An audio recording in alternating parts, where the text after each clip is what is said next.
নমস্কার বন্ধুরা, ময়ের রান্নাঘরে দেখো আমি আজকে অরিও বিস্কুট দিয়ে কেক করে দেখাবো। সত্যি বলছি বন্ধুরা, আমি না কেক করতে একদমই পারি না। চেষ্টা করেছি, বাড়িতে কিছু উপকরণ দিয়ে মাঝে মধ্যে করি, তবে এইভাবে কোনো দিনও করিনি। আমি চেষ্টা করেছি বন্ধুরা, দেখো তোমাদের ভালো লাগে কি না। তার জন্য আমি বিস্কুট থেকে ক্রিমগুলো আলাদা করে নিয়েছি।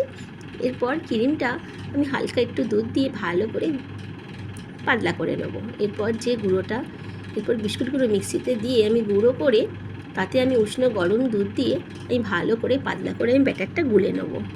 তারপরে এই ক্রিমটাও আমি তার মধ্যে ঢেলে দেবো। দেখো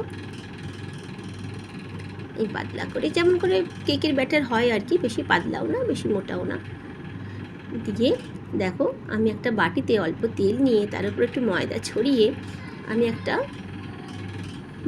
আমার কাছে আসলে বাটার পেপার নেই, তো তাই ওই জন্য আমি এরমভাবে করে নিচ্ছি।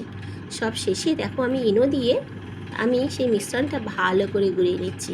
তারপরে বেশি দেরি না করে সঙ্গে সঙ্গে আমি সেই বাটির ওপর ঢেলে একটু ড্যাপ করে নিচ্ছি, যাতে ভেতরে কোনো বাবেলস না থাকে।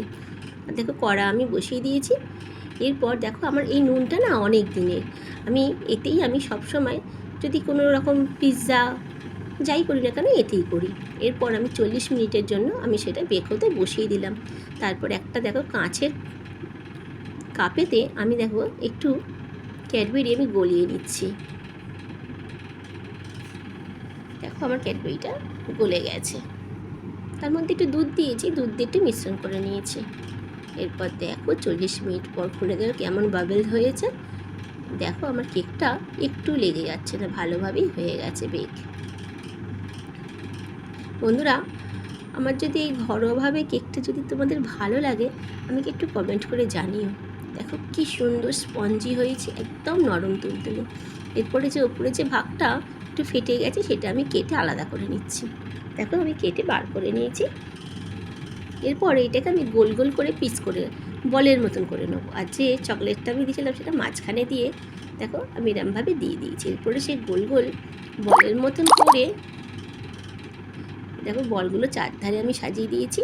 আর কিছু গুঁড়ো নিয়ে, কেকের যে গুঁড়োটা ছিল সেইটা নিয়ে মাঝখানটায় ছড়িয়ে আমি তার উপরে মাঝখানটা দেখো এরমভাবে আমি ঠিক ছড়িয়ে দিয়েছি।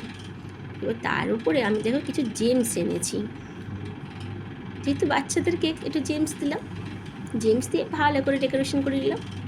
কেমন হয়েছে বন্ধুরা তোমরা অবশ্যই জানিও। আমি কিন্তু পারি না বন্ধুরা, তবুও তোমরা আমাকে বলো আমার এই কেকটা কেমন হয়েছে। টাটা বন্ধুরা, তোমরা সবাই ভালো থেকো।